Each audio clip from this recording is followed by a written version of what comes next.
ဖို့လက်ကမ်းပေးနေတဲ့မိန်းကလေးကိုကြည့်ပါအောင်အာဂျင်တီးနားသားကသူမကိုမြင်ပေမဲ့လုံးမလျက်လူရှုဖို့ဆုံးဖြတ်လိုက်တယ်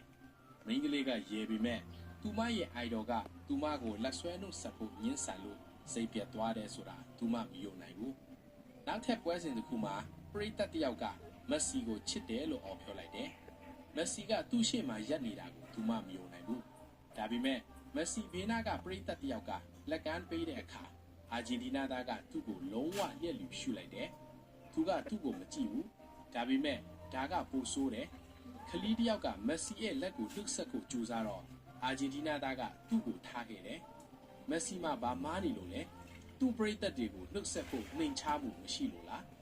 အခုခရစ္စတီယာနိုရိုနယ်ဒိုကိုကြည့်ပါဦးခလေးတယောက်ကသူ့စီပြေးလာပြီးသူ့အင်ဂျီမှာလက်မှတ်ထိုးပေးဖို့တောင်းဆိုတယ်ခရစ္စတီယာနိုရိုနယ်ဒိုကသူ့ပရိသတ်တွေကိုချစ်လို့ဘာပြဿနာမှမရှိပဲလုပ်ပေးတယ်